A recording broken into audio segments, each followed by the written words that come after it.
अभी जो आपको स्क्रीन पे दिख रहा है वो मेरा टेलीग्राम का चैनल है। तो टेलीग्राम के चैनल पे टाइम टू टाइम अपडेट्स आते रहते हैं, मैं डालती रहती हूँ, बैंक निफ्टी के लेवल्स बताती हूँ। एंड देखिए, जब हम लोगों को फ्राइडे से अगर हम लोग देखें कितना ज़्यादा वोलेटिलिटी, थर्सडे के एक्सपायरी के बाद ही 500-600 पॉइंट तो बैंक निफ्टी बस ऐसे ही ऊपर नीचे कर लेता है। तो हम लोगों को एफएनओ बहुत रिस्की लग रहा था, क्योंकि क्या है कि रिस्क रिवॉर्ड रेशियो अगर फेवरेबल नहीं है तो हम उस सिचुएशन में उस ट्रेड को अवॉइड करेंगे, ताकि जिस दिन हमें एक अच्छा अपॉर्चुनिटी मिले हमारे पास वो कैपिटल इंटैक्ट है उस अपॉर्चुनिटी को मतलब कि प्रॉफिट में कन्वर्ट करने के लिए। तो देखिए क्या हो रहा है कि फ्राइडे से हमें वो प्रॉपर अपॉर्चुनिटी मिली नहीं, तो हम कैश सेगमेंट में आ गए। अब हमारा तो मेन मोटिव है प्रॉफिट करना एंड रिटर्न अर्न करना। तो कैश सेगमेंट में देखिए ये स्टॉक्स दिए थे, अगर आप ये देखिए आईआरबी इंफ्रा आज ही ये 300 प्लस चला गया। पीएनबी में भी हमें 60 प्लस का टारगेट्स नियर फ्यूचर में बहुत जल्दी देखने को मिलेगा, अभी भी 58 के ऊपर ही ट्रेड कर रहा था। उसके बाद भारतीय एयरटेल का भी आपको यहाँ पे दिख रहा होगा कि 845 का यहाँ पे टारगेट था हमारा। एंड अगर आप धन के थ्रू अगर आप काम करते हैं तो आपको 75% तक का मार्जिन तो धन के थ्रू मिल ही जाता है। अनलिमिटेड टाइम तक आप इन्वेस्ट करके रख सकते हैं।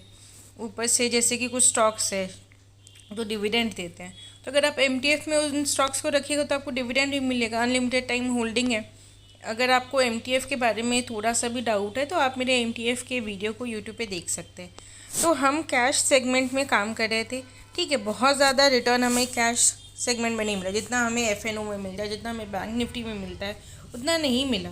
लेकिन मुझे लगता है कि ऐसा नहीं है कि हमसे बड़े बड़े प्रॉफिट्स के लिए काम करें, बड़े बड़े पॉइंट्स के लिए काम करें। अगर बड़े पॉइंट्स नहीं मिल रहे तो हमें छोटे पॉइंट्स को भी कैप्चर करने के में हेजिटेट नहीं करना चाहिए। हमें अपना एक जोन नहीं बना लेना चाहिए, एक दायरा सीमित नहीं कर लेना चाहिए।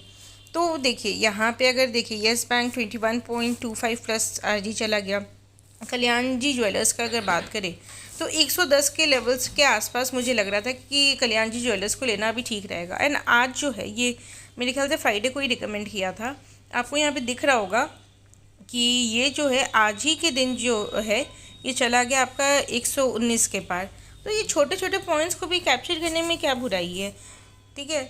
ऐसा आप सीमित अपना दायरा मत रखिए छोटे छोटे पॉइंट्स पे। कई बार कभी आप ट्रेड लेने जाओगे ना तो 10 रुपये के लिए आप वो ट्रेड मिस कर जाओगे। बैंक निफ्टी में अगर आप करने जा रहे हो कई बार 1 या 2 रुपये के लिए भी आपका जो फंड्स है वो शॉर्ट कर जाता है। तो आप ये छोटे पॉइंट्स को भी कैप्चर करने में हेजिटेट मत कीजिए। इसको ऐसा मत समझिए कि नहीं हम तो बहुत बड़े ट्रेडर हैं, हमें तो इतने छोटे छोटे पॉइंट्स को लेना नहीं है, ठीक है। ऐसा कोई बात नहीं है, छोटे पॉइंट्स पे काम करेंगे, जब हमें मार्केट अपॉर्चुनिटी देगा तो हम वो बड़े पॉइंट्स को भी कैप्चर करेंगे। खैर बैंक निफ्टी में आज मेरा ये था कि हम लोग स्ट्रैंगल स्ट्रैटेजी रखेंगे, तो कुछ लोगों ने लिया भी है। यहाँ पे अगर वोटिंग की बात करूँ तो ये 3 मैंने स्ट्रैंगल के ऑप्शंस आप लोगों को दिए थे एंड फिर देखा था कि कितने लोग लिए, तो 83% लोग जो है उन्होंने स्ट्रैंगल लिया था। तो स्ट्रैंगल की स्ट्रैटेजी आज के लिए मुझे ठीक लगा। अब देखते हैं कल क्या बैंक निफ्टी का रुख रहता है। एंड ऑब्वियसली अब हम क्रूड ऑयल की तरफ बढ़ रहे हैं। अब शाम के समय हम क्रूड ऑयल पे काम करते हैं। तो मिलते हैं क्रूड ऑयल के वीडियो के साथ। 5 PM के बाद ही नॉर्मली क्रूड ऑयल के वीडियोस अपडेट्स आना शुरू होते हैं। अभी तक आपने इस ग्रुप को ज्वाइन नहीं किया है तो आप ज्वाइन कीजिए, क्योंकि आप बहुत कुछ इंपॉर्टेंट मिस कर रहे हैं। इस ग्रुप में आपको बहुत सारी चीज़ें बताई जाती है, आप मेरे साथ साथ ट्रेडिंग सीख सकते हैं। जैसे कि यहाँ पे देखिए, यहाँ पे मैं बता रही हूँ कि फ्राइडे को जिस रेंज में मार्केट था और जिस रेंज के ब्रेकडाउन के बाद हमें 300 पॉइंट नीचे की तरफ मूवमेंट मिला, आज उसी रेंज में मार्केट हम लोगों को दिख रहा था। तो ये सारे लेवल्स बहुत इंपॉर्टेंट हो जाते हैं एंड ये सब आपको टाइम टू टाइम टेलीग्राम पे बताया जा रहा है, ठीक है। एंड आप ये सब मेरे साथ सीख सकते हैं। बीपीसीएल देखिए 345 प्लस चला गया, मतलब 330 के लेवल में इसका मैंने रिकमेंड किया था, अभी 345 प्लस है। 360 प्लस का भी टारगेट मुझे लग रहा है कि बहुत जल्दी इसमें आ जाएगा।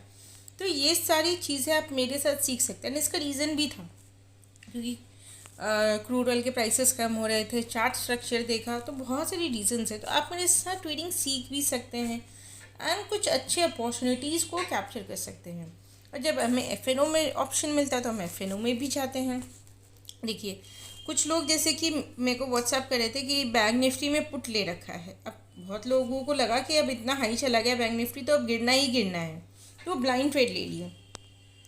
तो मैंने उनसे क्या कहा कि आप HDFC बैंक को जो है आप कॉल साइड जा सकते हैं HDFC बैंक, क्योंकि HDFC बैंक में हमें 1700 के ऊपर का लेवल दिख रहा है नियर फ्यूचर में। तो मैंने यही रिकमेंड किया, जैसे कि यहाँ पे आपको दिख रहा होगा कि जिन्होंने बैंक निफ्टी के पुट साइड ले रखा है वो हेज कर सकते हैं HDFC बैंक के कॉल को लेके। उससे क्या होगा कि जो भी आपका जो लॉस है वो काफ़ी हद तक रिड्यूस हो जाएगा, क्योंकि अभी HDFC बैंक और बैंक निफ्टी का चार्ट देखें तो एक दूसरे को लगभग रेप्लिकेट कर रहा है, दोनों एकदम सेम टू सेम लग रहा है। तो अभी HDFC जैसे जा रहा है बैंक निफ्टी भी वैसे ही जा रहा है। तो आप ये काम कर सकते, तो ये सारी चीज़ें आप सीखते जाते हैं। लाइव मार्केट में आपको गाइडेंस भी मिलता है, अगर आपने कोई पोजीशन ले रखा है तो उसके बारे में आप मेरे से पूछ भी सकते हैं, आप गाइडेंस ले सकते हैं। खैर जो भी है, पैसे आपके हैं, ये मार्केट अपॉर्चुनिटीज़ देता है, बस हमें उसे कैप्चर करना होता है। और अगर बड़े अपॉर्चुनिटीज़ नहीं मिल रहे हैं तो हम छोटे अपॉर्चुनिटीज़ के लिए भी हेजिटेट नहीं करेंगे।